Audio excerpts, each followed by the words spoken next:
Alexis Jacobson, I'm Natalie Dijon. Welcome to the Production Desk, a podcast about the people and process of animation production.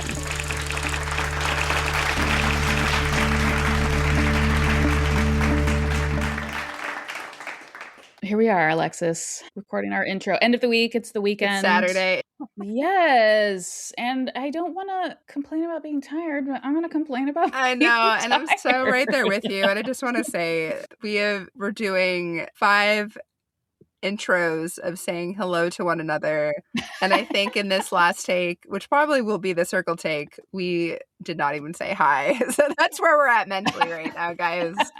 But we're here and we're excited for this week's episode. And yes, it's really fun. I really like our guest. She's a blast. I saw Nat last week in person. Oh, yeah, that was a big deal. I realized I don't know if people understand why that's such a big deal. And there's another clip I'm going to post about us talking about it. But Alexis and I live on the other sides of town, which if you live in LA, you get it, right? If one person's on the west side and one's on the east side, like, forget it. You're not going to see each other. And our studios are not close either. So we don't see each other in person that often. We have been also rescheduling our dinner since I've been back from Australia, and we've not made it happen yet. Because I'm so tired. You're busy and I'm tired. Well, I am in screening crunch. We're in it. It's happening. It's happening, man.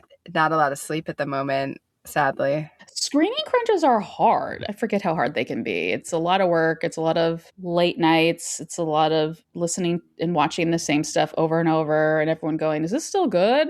Which is why I'm glad I'm in the art department this go around, which I may have mentioned is my first time because I'm usually story and or edit. It's so weird to be like when we are in a screening crunch to be just like an observer on the outside, you know, because it doesn't affect me in the same way it does in the other departments. So yeah, I send you good vibes and luck and all the things. Thank you, Nat. It was very fun seeing you at the office last week, though. It was wonderful to show you around and introduce you to some of my crew. Yeah, that was really fun. People are very shocked to see us together in person, which I find entertaining. I think we're more shocked. I feel like we're together in the same building. And I think people are like, aren't you friends in podcast partners? You go to dinner often? Yeah. Like, no, we live so far away. But yeah, that was exciting. Yeah, that was the highlight of the week. I have started talking into my phone in an audio note, which is also a strange thing to go from the social norms where normally you call someone and leave a voicemail, but voicemails don't seem to exist anymore.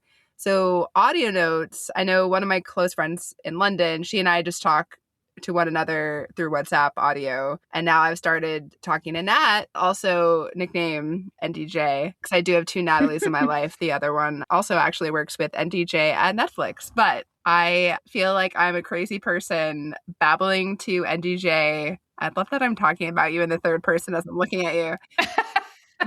Going to work and just talking through the podcast and notes and ideas and just what's happening and be like, we really want to put this on the podcast, but fuck, we can't talk about it. Shit. I know, man. Someone made a joke once about we need an after hours version where we get to, I don't know, name names or you know what I mean? Really spill the tea. Every production person's got so much tea to spill. You know what we could do? We could host, we wouldn't record this, but we could host a prod staff hangout at a brewery. And that's the after hours podcast chat. We could all sign NDAs for each other. What happens at this brewery stays at this brewery. You do not share these stories. You're saying essentially Production Desk Fight Club. Yeah, minus the punching. Vocal punching. I'm in. Well, you heard it here first. Production Desk Fight Club. Some sort of in-person gathering. Details to come. I love it. Okay, so we are now 9 episodes in, almost to a little milestone, Crazy. I would say. And I just wanted to pause and reflect on that. Part of me feels like it's only a few episodes in, but we've spent almost a year now working on this, and I just wanted to celebrate. I so appreciate that. It's so surreal to be almost at the big double digit 10. Yeah. Roman numeral X. Yeah, I guess in reflecting over the past year, what's kind of been some of your big takeaways or what have you learned? Well, I've learned a lot about editing and audio engineering and the technical aspects, which is hard and fascinating. And I think we keep getting better at it. You're like a pro now. Aw, dude, You're a pro. I'm getting there. Learning about social media is really you've interesting. been Just killing it with that. Seriously, you're I so haven't, but it's funny. getting better. It's getting better. I just want to say you've been doing such a great job at the social media component. And I know you and I are not thrilled about having to do more video-based content and getting on different kind of platforms that you and I wouldn't ordinarily be on. Mhm. But, it'll be interesting to see kind of what comes out of that. It is kind of exciting. So, one of the things that we talk about in this interview is just how much time that people can spend on perfecting a certain shot and acknowledging where we're at. I think you were just, if you want to kind of jump in terms of how we lit the fire, they kind of the lesson there. Yeah, just to wrap up what we've learned with doing this podcast, I think my biggest personal takeaway is sometimes you have to just do the thing. You have to just jump in and do it. And I'm proud of us for that because we did, as production people, spend time making our outlines and brainstorming and doing our research and having our spreadsheets. And then at some point we were like, let's just fucking release an episode, man. And I'm so glad we did because that's where we learned, right? I think sometimes you have to just jump in and do the thing. I mean, look, this isn't news. Like, how many little quippy affirmations are out there about, like, feel the fear and do it anyway, or rip the band-aid off and do things before you're ready? And it's cliche, but true, because I feel like we jumped in before we were ready. And just a long-winded way of saying, I'm glad we just decided to do it at some point, even though we didn't feel super buttoned up and like we put our perfectionism aside, I think is what I'm saying to make this happen. Yeah, and I think honestly, it comes back to having a deadline. It was like right around Valentine's Day, and we were like, we just have to do it. We have to stop overthinking. It's never going to be perfect enough. We're going to keep iterating. It was just nice to have that fire lit under our butts to get it done and just to let go. It's funny, you keep saying fire, and I think for me, I keep thinking of jumping into a pool. Well, I'm a mermaid, so I do like that analogy. I didn't know that. Oh. One thing that I think has been really cool in the past few episodes is you and I will do like vocal warm-ups but together before we get on. It's been really energizing and it's been fun. And I do wish that you and I had a lot more time to devote to getting that beautiful vocal resonance. Oh, I wish we had a solid hour for Yes. vocal warm-ups. I was telling Alexis before we started recording, we both have a little bit of a performing background. Like you have a theater background, I have an improv background. But more recently, last summer, I took like a proper beginner's acting class. And my big takeaway from that was like, holy crap, vocal warm-ups, like those silly exercises change your voice dramatically. I was like, my voice sounds amazing. And so, sorry, you guys aren't getting the full, Yeah. the full effect. You're getting my voice from the back of my throat versus the placement at the tip of my tongue. Yeah. Oh God, I know. Shakespeare class in England, man. That was What?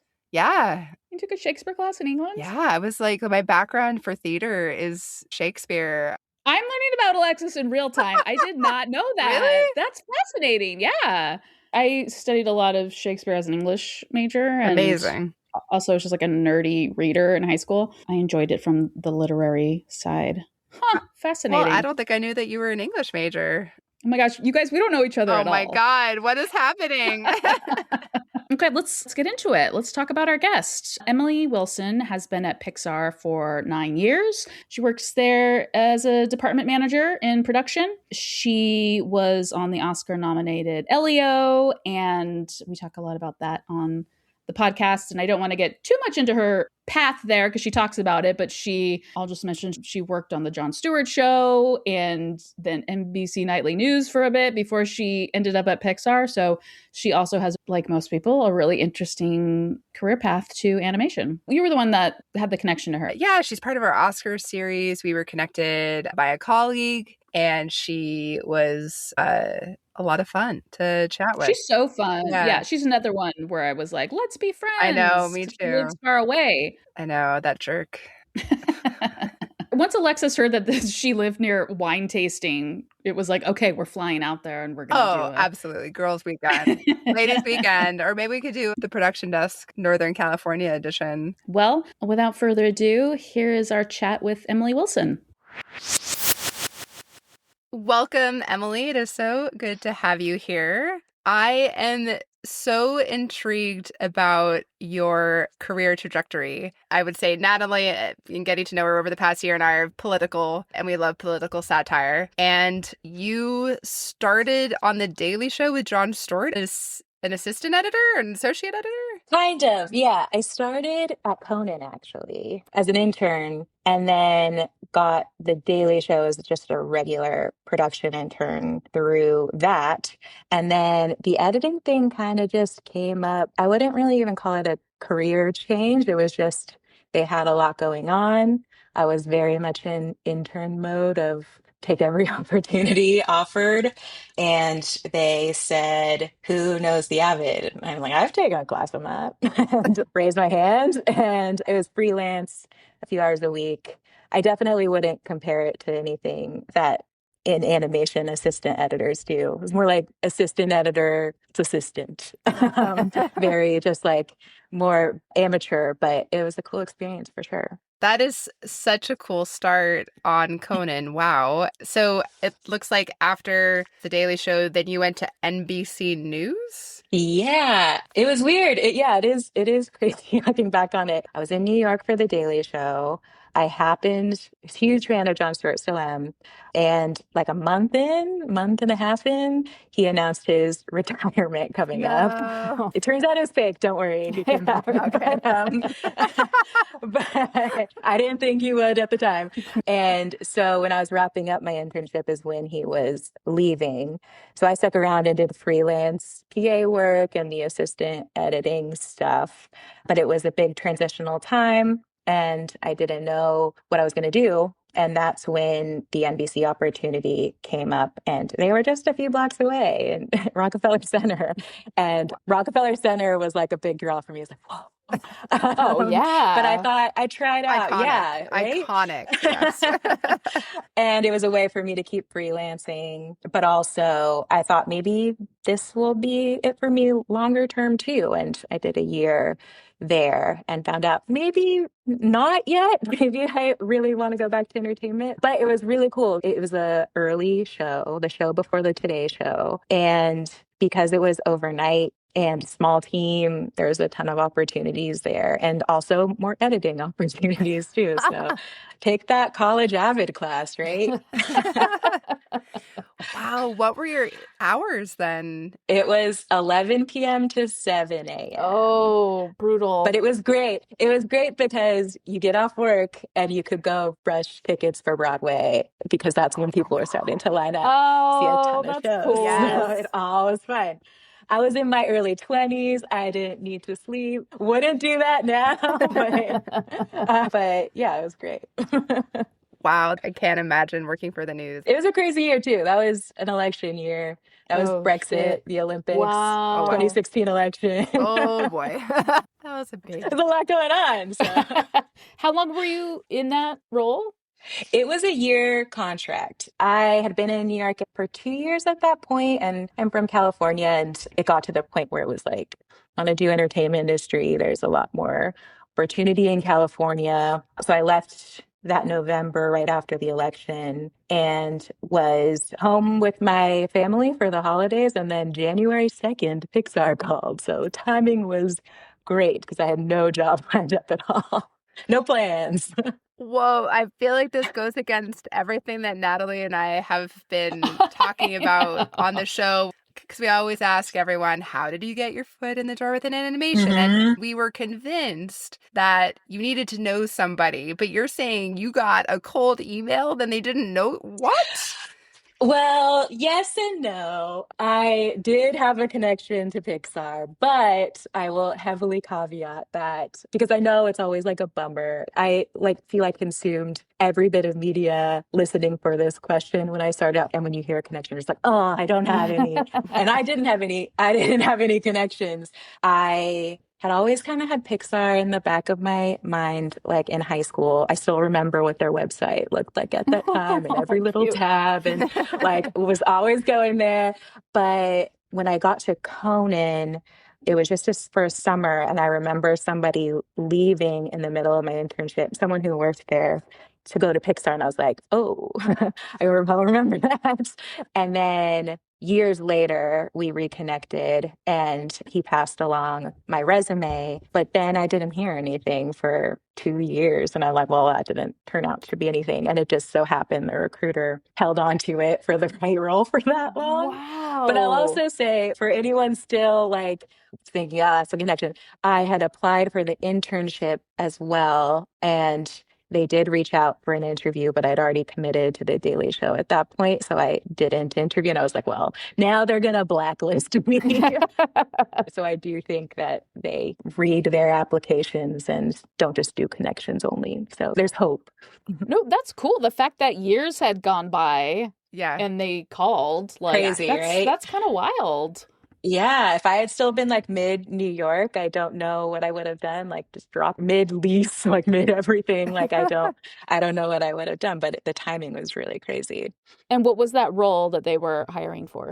That was for a coordinator role. Now it's Wild West, but at the time, that was pretty unusual when I started that it really felt like intern to PA to coordinator to manager track. And I know all of our terms are different at all of the companies we work at, but for us, it's department manager equals associate production manager. Is that Sony? And Yes. correct. And And then equals production soup at yeah. Netflix. We keep Yeah. talking about making like a glossary because it's insane that the roles are called such different things at different studios. Yeah, it is. Yeah, they're all different. But yeah, so I came in as a coordinator, so I got to jump a few rungs because at that point I'd also had some experience, so worked out great.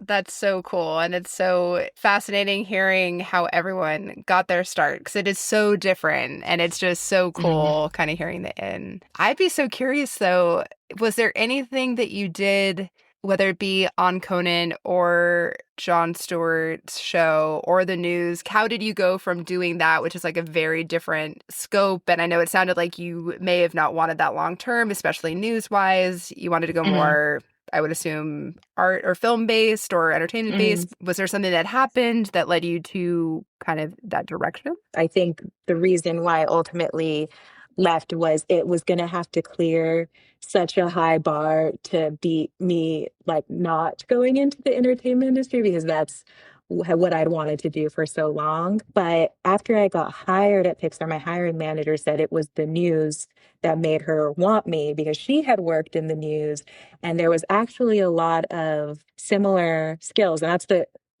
good thing about production management is there's skills in a lot of different jobs that aren't necessarily specifically Anim that apply.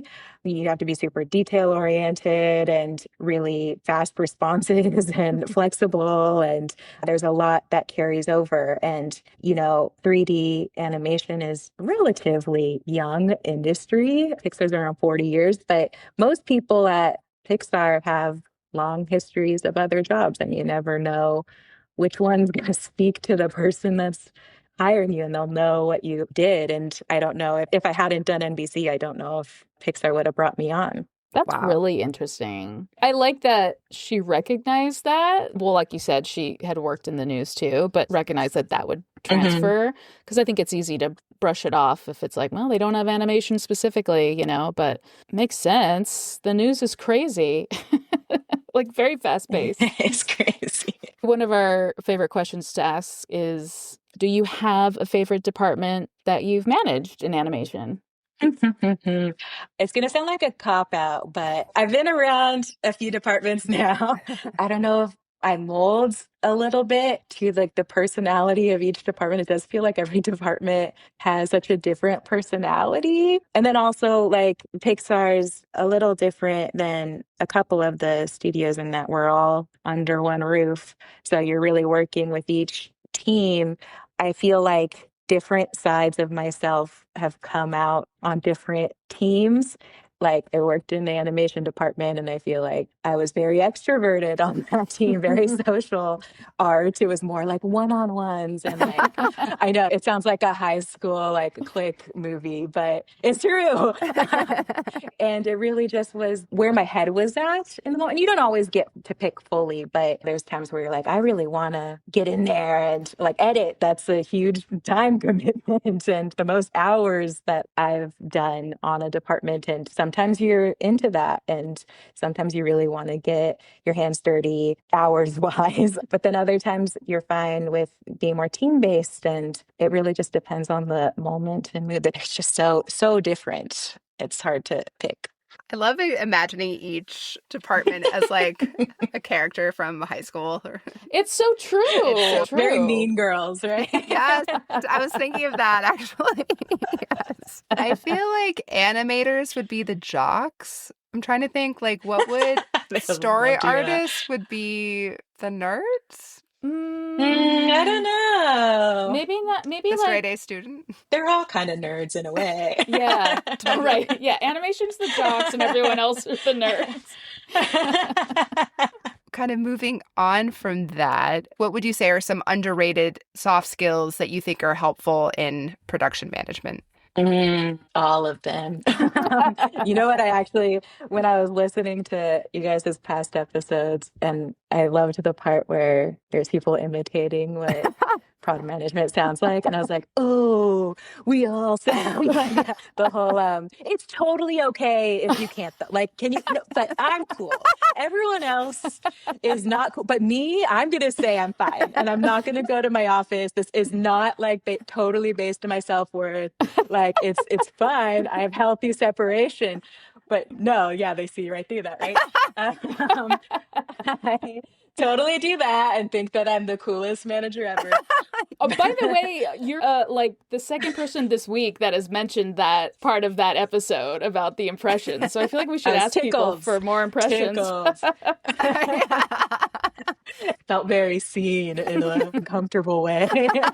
How do I mix it up? I would say probably the thing that I've needed to develop the most and will be a lifelong thing, I think this falls in soft skill category, is the importance of being able to calibrate giving bad news and recognizing that it's bad news, not going too far either way with being too positive, but also not too negative, where it's like hitting morale, but also not too positive, where they're like, oh, we're not going to believe you. And it's not always the same level for every team.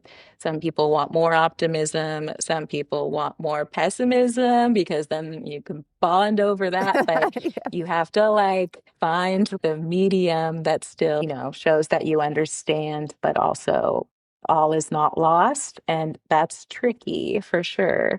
And if you can kind of strike that balance, I think, while being kind of like true to how you're actually feeling, I think that's a really good skill to have. That and memory, remembering context of things and something that happened 2 years ago, I feel like that's great. Then you can't ever like plan on what to remember. It's just, it sticks with you or it doesn't. And that'll get you far also. So those two, I would say. Those are great answers. You passed. Nailed that.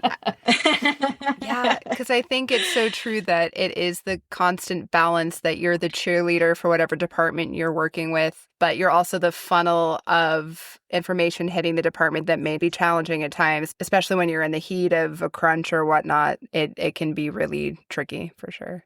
But I think I'm hearing you say that it's all individualized too. I try and note who like gets stressed more easily or like who I need to say, hey, this isn't a big deal, like prep that way, or the opposite. Like, hey, this is really important. Totally. We need to jump on it. Like sometimes there's more prep work involved depending on who you're talking to. 100%. And if it's like a really large team of like 100, or if it's a team of 10, that changes things too. And you can never get it fully right every time. But picking up on those vibes, especially like unspoken, remembering people's preferences and how to keep momentum going, but also, yeah, recognize the reality too. It's hard. It's a lot.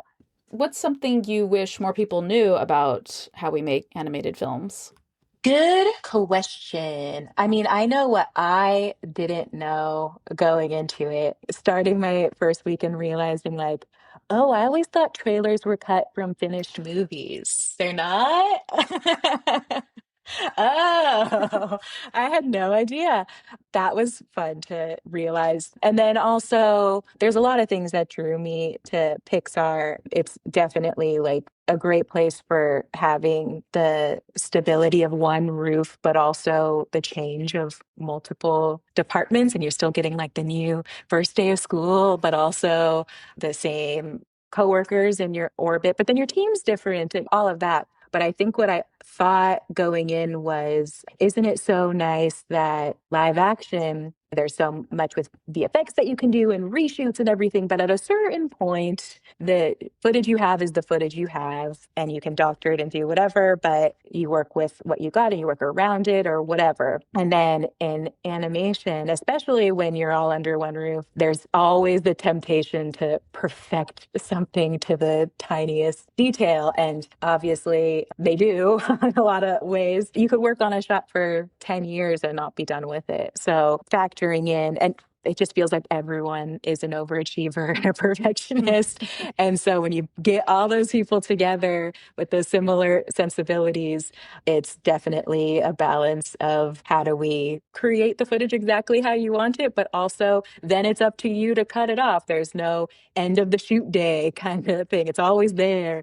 And so that was something I didn't see as much of the other side of the coin on. So that's got its pros and cons, but I think you get better at it and at kind of figuring out when it's time to set it down. But it takes a lot of planning of like where the core moments we're going to spend our time on. And let's not spend a year on a shot that's going to be seen for 3 seconds. It's a lot of that kind of negotiation and calibration. I haven't worked in live action, but it feels like in live action, a script is king or a little bit more like the driving factor. And in my experience in animation, the script always feels like a suggestion at best. I don't know if it feels that way at the studios you both have worked at, but that was interesting for me too, to be like, oh, do we not care about the script as much as I thought we, we might?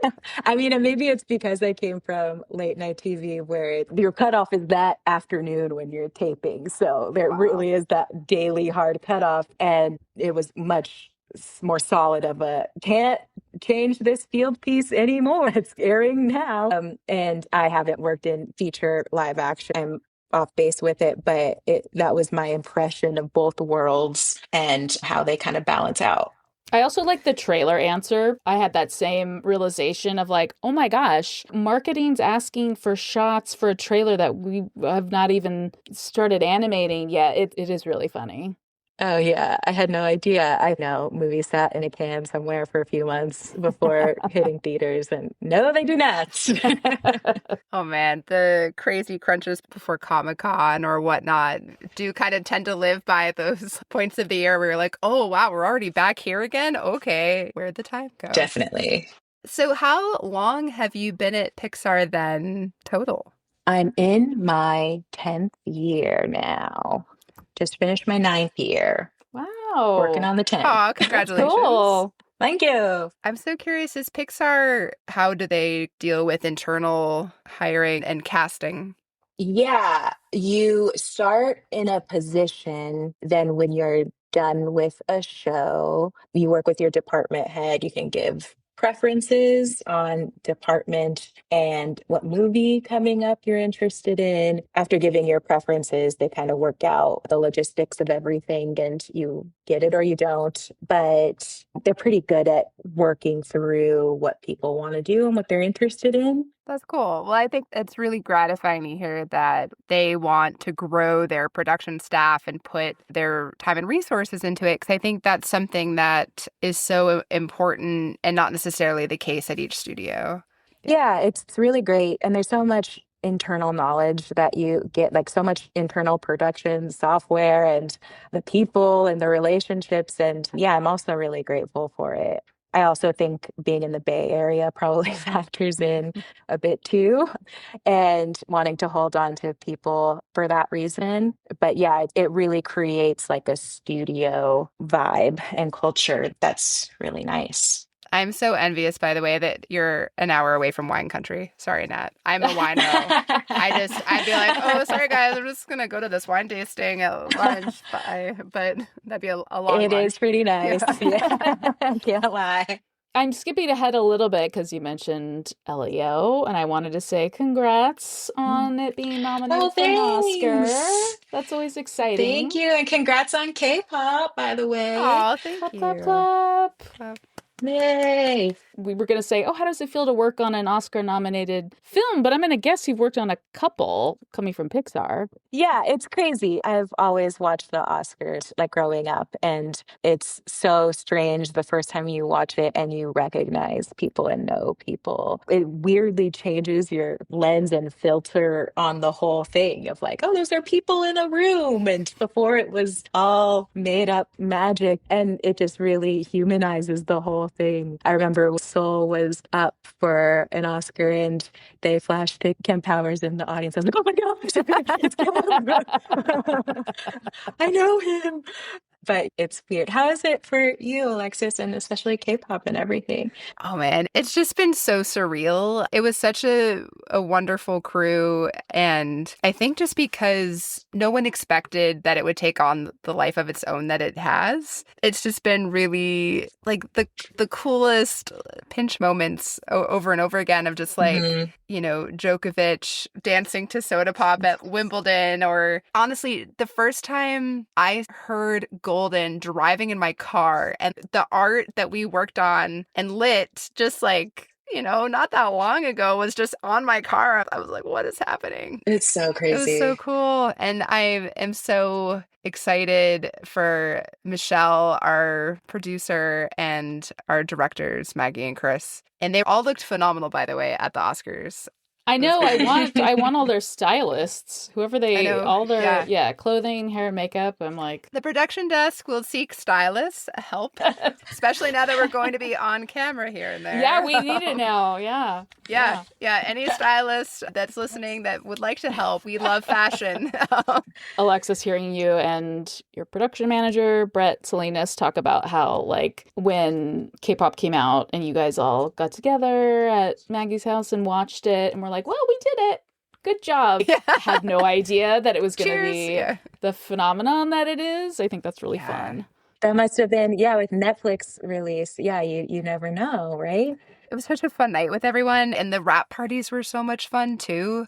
The crew was so lovely. I don't know if we've done a shout out specifically to Spy. Like the Spy crew as well was just wonderful to work with. There were two people I did not get to meet in person, which I will track them down in Vancouver someday. Because Spy, which is Sony Pictures ImageWorks, in case we need to mention it to people who don't know, but that's where I got my start in animation. So I'm always like, oh, Spy, I love them.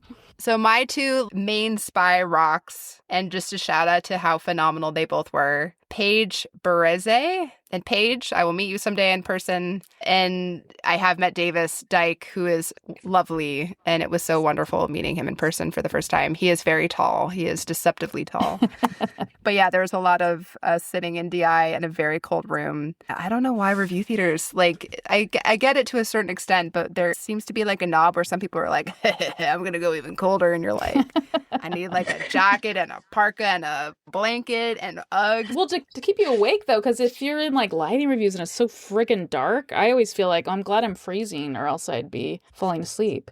I have bought a hoodie before from our studio store because I was that desperate. I am so curious. So you've worked on multiple Oscar nominated films, which is so cool. But what is your favorite Pixar movie of all time? Oh, my favorite probably would never be one that I worked on because it's a whole different experience. Obviously, when you work on it, can't even like judge it straight. But it's usually Monsters Inc. because I just love something coming from like a common lore that is explained. But nostalgia-wise, Toy Story 2, probably watched it a bajillion times. So good. The cleaning Woody scene, and then Wall-E too. And I feel like Wall-E just gets more and more relevant. Classics. It's unbelievable how many incredible films they've done Finding Nemo for me. I'm a scuba diver as well. So that movie I just love so much. And to this day, I always refer to myself, I am that fish in the button at the end of the credits where like the little thing just like goes chomp and eats. You're like, where did the fish go? Like that's me if eating dinner. Aw. You're the one chomping, or you're the one? Okay, yeah, you're the one Honestly, it chomping. depends on the day. Often I'm being chomped, and other days I am doing the chopping of dinner. I hear Yeah. that. I feel like there's a production metaphor in there somewhere. Right on the surface. Nat, I have to know, what is your favorite Pixar? I mean, cop out answer, but Toy Story, like the one that kicked everything off. That always holds a special place in my heart. Yeah, good one. Yeah. Yeah. Do you know I catered the premiere for Up years ago when I was fresh off the boat Really? in LA? I want to say, wasn't it Pete Docter that directed that? I Yeah. remember seeing him on the red carpet, and there was like the house, and it had corn dogs sticking up that were like the balloons, and it was my job to keep the corn dogs on them. Wait, what? Your job was to keep them stocked? They were like on a skewer, so you had to like put it on the skewer and stick it in the house. And if I remember, I actually do have photos, I think. They were colored, which is kind of weird to think of like a yellow or green corn dog. I was going to say corn What? dogs and balloons, Right? Naturally. But if they're colored, then of course. But your whole job at the event was like managing the corn dogs on the roof? The balloon corn dogs? That is so Correct. funny. It was such a strange experience. And we should post some of those photos if you have them. You clearly got photos, like a lot of them, right? Guys, that's like going way back in time. Oh my god! But that's now Break out the corn dog album. That's your official like foot in the door, or not foot in the door, but like experience with animation. Technically, it's your start in animation. Oh my god, the corn dog house. My mind is blown right now. Honestly, I would have killed to do that. So, like, starting at 100%. That would have been like, a huge get for sure. I would have been very jealous of you. I'm taking it really seriously too. You're like, I'm ready. I'm ready to refill the corn dogs. Boom. Yeah. Okay, so getting back to Elio, tell us about your role on the show. Yes, I was a department manager. Started out in sets and then changed to sets layout and then ended on edit layout. Interesting. Whoa. Just wait, the some terms are switches so in there. interesting to me. Yeah. Edit layout. Oh, I think that's like more common to groups to put together. Like there's been a few Pixar movies in the past that have merged those. It's not always like one big team. It's you just doing two separate teams, or some people do one big team. And then edit layout, to my knowledge, had not been done on a feature before, but those two also kind of make sense together. Layout just goes along with everybody. Just to do a shout out to Brian. Is that how you met Brian Vidal, one of my favorite Brians? Uh-huh. Hi, Brian. Hi, Brian. Yes, on Elio Edit. Oh, he made this interview happen, so I am so thankful to him. He did indeed. That is fascinating, though, the combination of departments. I know we probably couldn't get into this because it's probably too proprietary, but just like the different structures, and I would assume it's different per show or needs of show, but that is like super interesting. Yeah, it definitely is different per show, and honestly was helpful to me. I was on the show for a long time. It was 4 years, and changing it up helped me, see a bunch of different sides of it, and also kept it fresh for sure.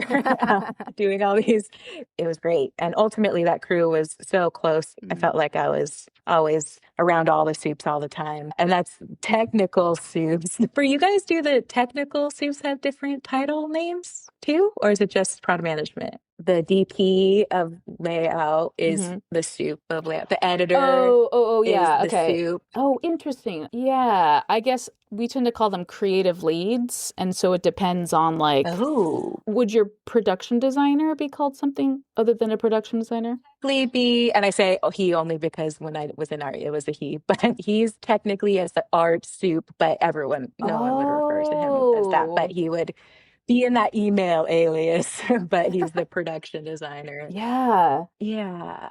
It must be different because we're all in house. So, like, you don't work under the same roof with sets and characters, right? So, you don't have as much of a need for that term, I guess. Especially because I think like we both have vendor studios, so we don't Yeah, deal with the back end as closely. But I that makes think sense. it's interesting, and that same thing, like the creative leads, is kind of how we approach that. But what Spa has, our head of layout works at ImageWorks, but is more kind of that hybrid in between because he works so closely with us.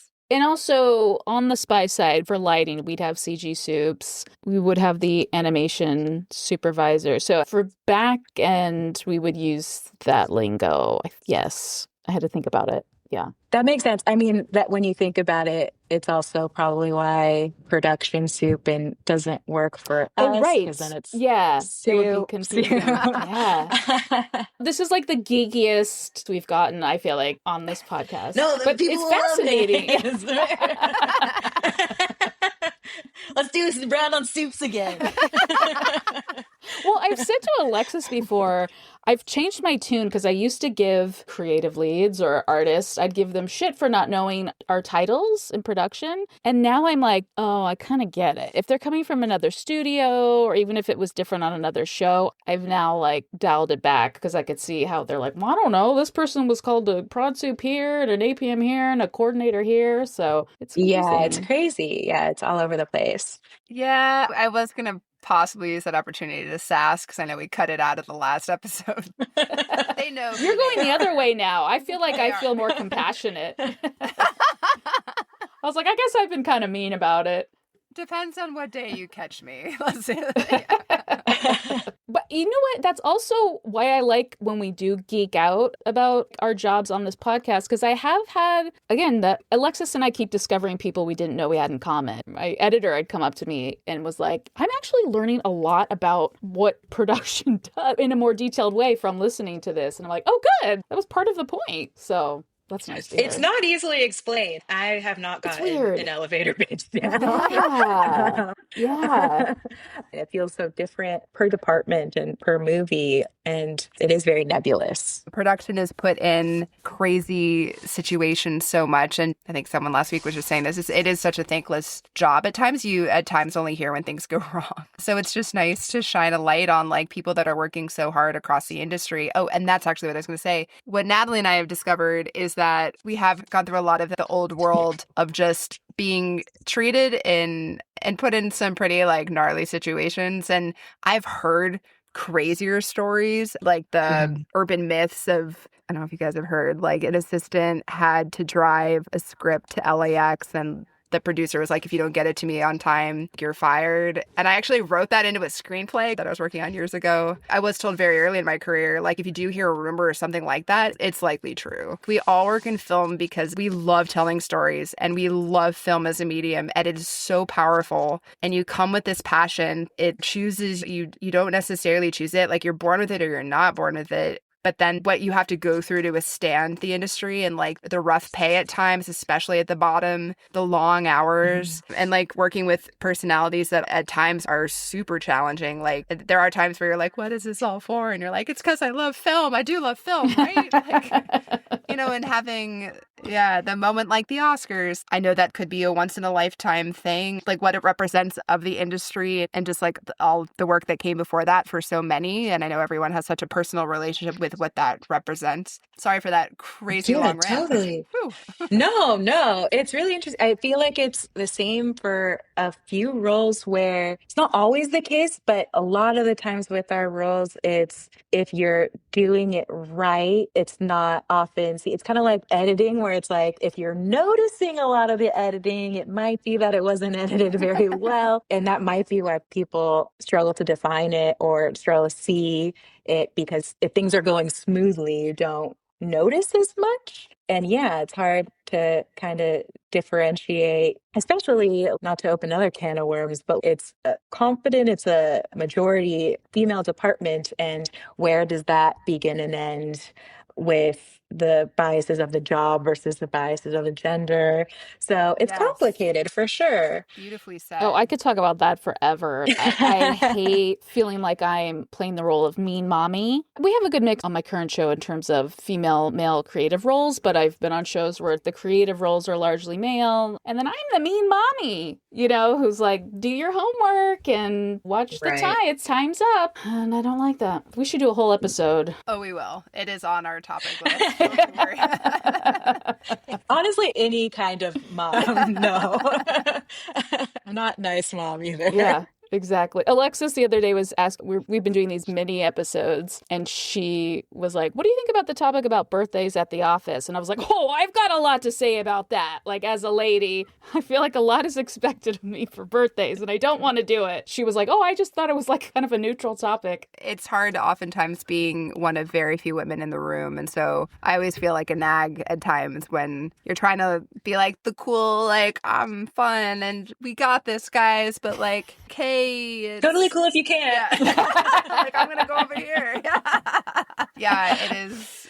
Oh man, there's a lot more that goes into that kind of stuff than people realize. Tampering kind of how you come in and how you ask, and yeah, it's a lot of mental load for sure. Yes, that's why it's so exhausting at the end of the day. My God. I feel like you guys are in a way like therapy. I honestly had a bit of a rough day today, and then coming on here, I'm like, oh, I'm like ready to party now. This is great. So thank you both. It's still so crazy to me that it's the same everywhere. Everything, the same reactions. It's so funny. I feel like this is a good segue into some questions about stress. We just all agreed that the end of the day can be really exhausting and stressful for various reasons. How do you personally handle with work stress? I'm definitely not a stress mitigation expert by any means. Don't know if I always handle it very well, but you're always trying to get better at it. I wish I could say that I go and run like Alexis. I don't do anything healthy like that. Oh, good. At all. Me neither.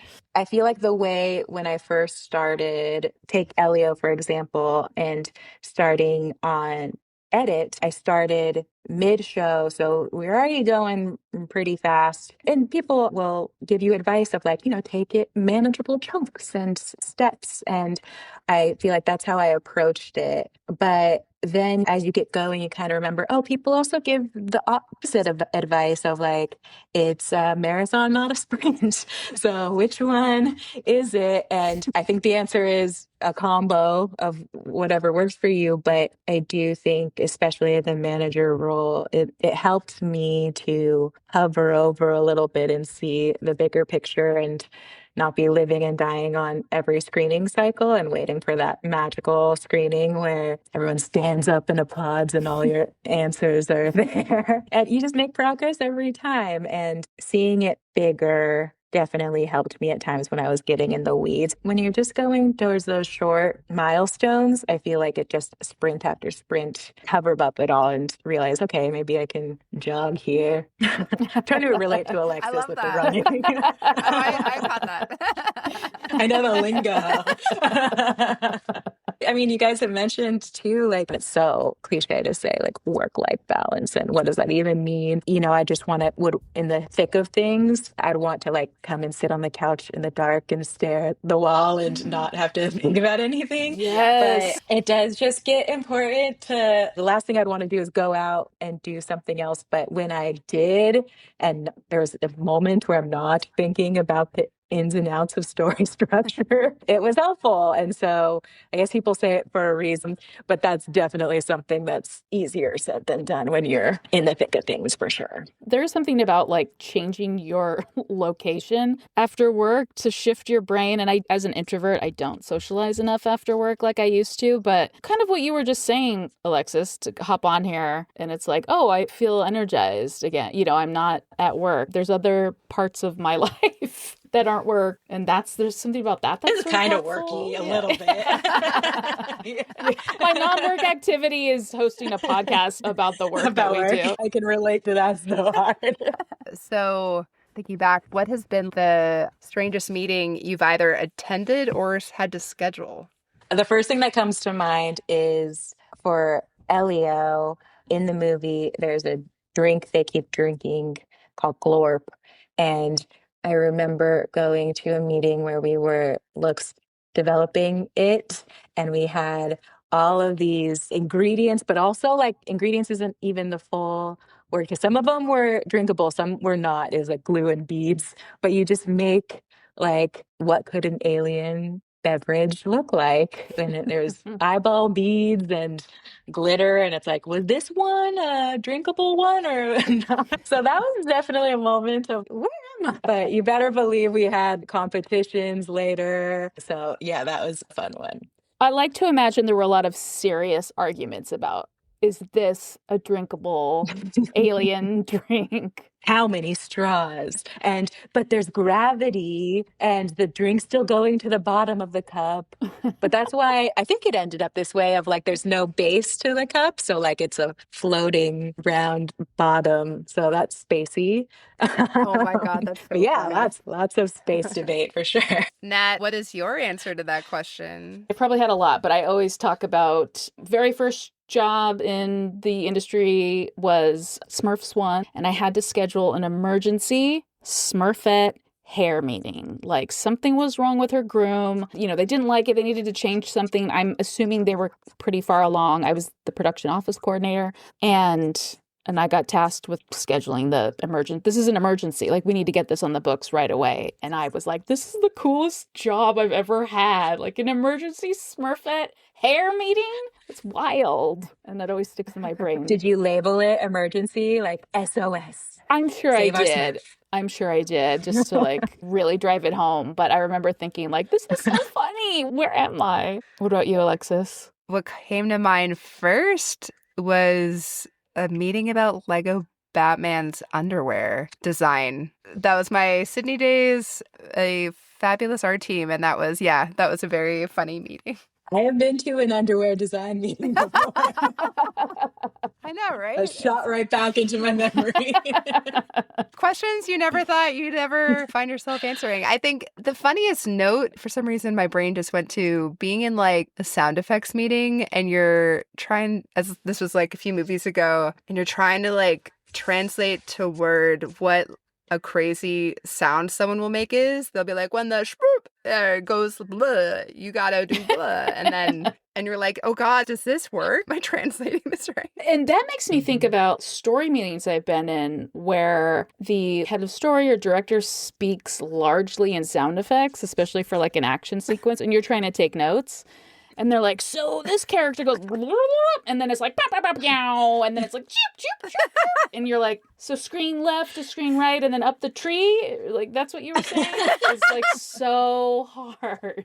I'll just do a direct translation. Sometimes you figure it out. You're like, oh yeah, I speak sound effects now. I got it. I know what he's saying.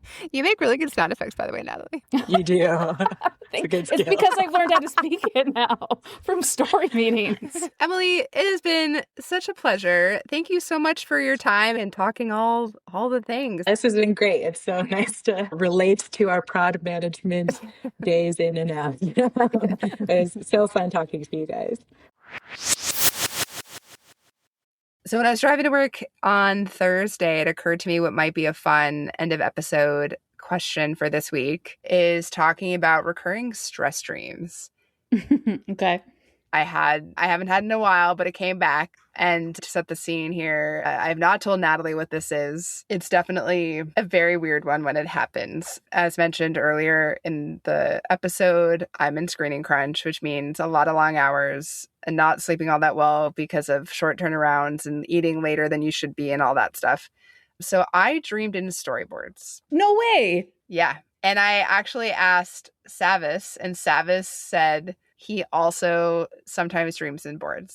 No way. Yeah. Wait, you mean like, I'm thinking of the Take On Me music video from the 80s where like they dive into the sketch that he's drawing? Do you That remember that would music be video? so cool. I wish I were diving into a sketch, or I'll take an oil painting. But yeah, no, I'm just seeing boards, like black and white boards. It's Weird. so weird. I don't think I ever see myself. Weird. But I'm just interacting with people. So my point of view is everyone is in a drawing form.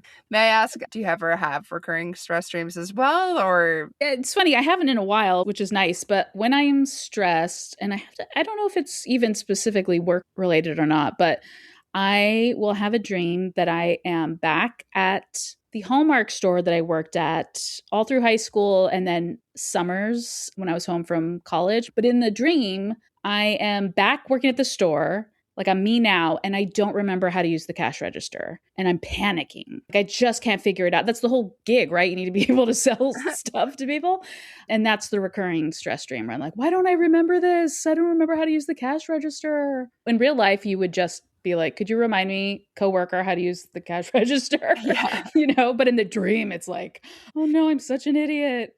Nat, any big things coming up in the next few weeks? Work-wise, busy but manageable, so that feels good. And then my sister's coming into town for a sister weekend, so that'll be nice to catch up. And trying to like not overbook myself. That's my personal goal. It's a good goal. And that actually feeds into something I do want to say. Just when you are in crunch and your show is very busy or in the throes of production, it's so hard making it out of work on time, or you don't have control of wrap times because it's such a evolving slippery slope. For the next few weeks, I will be literally either talking to you in my phone in the car, driving to or from work, talking to the parents, or essentially it'll be sleep, try to run, go to work, and repeat. That's, by the way, what I love about production people is knowing that they get it. Because you're telling me this and I'm like, yep, I get it. In a couple of weeks, you'll be, more refreshed. Yeah, I always appreciate when production friends are like, oh my gosh, yeah, girl, we'll hang out in a month. You're busy. It's so helpful and validating. Hopefully people feel that when we talk about it here. And it's not too boring that we're just like, we're so tired. Yeah, please bear with us. Being in crunch and then doing our show on top of that is definitely pretty crazy. I do think we should do a video cut together of us, like a before and after we record, because we hop on here like when we're doing these intros and we're like, oh my gosh, I'm so tired, I know, like this like kind of low energy, and then we hit record and it's like, hey Alexis.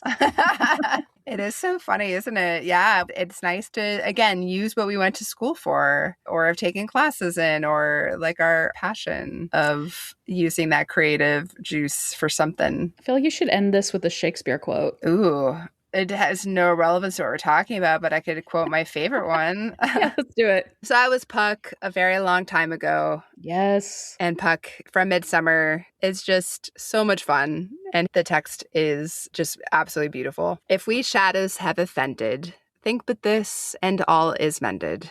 That you have but slumbered here while these visions did appear, and this weak and idle theme no more yielding, but a dream. And there is more to that, but I don't remember it. It totally ties in. Dreams. We did it. Dreams. Oh my God, look at that. We found the tie-in. Nailed it. Well, I hope you have better dreams this week and next week. And yeah, looking forward to seeing you and everyone next episode. I feel like I keep saying it was a lot of fun. What's a better way to say that? It was a lot of fun. It was a lot of fun. Fuck it. You know what? We like fun. God damn it. It was a lot of fun. Yeah, we're not always going to have to say different words, guys. Don't tell us what to say. Don't tell us what to say. We're going to say what we want to say.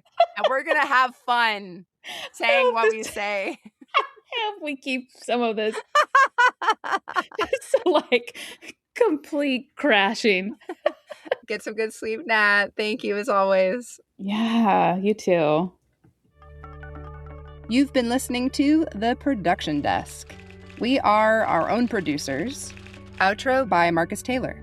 If you have a moment, we'd love a review wherever you get your podcasts. You can also find The Production Desk on Instagram and Facebook. For any episode ideas, please reach out.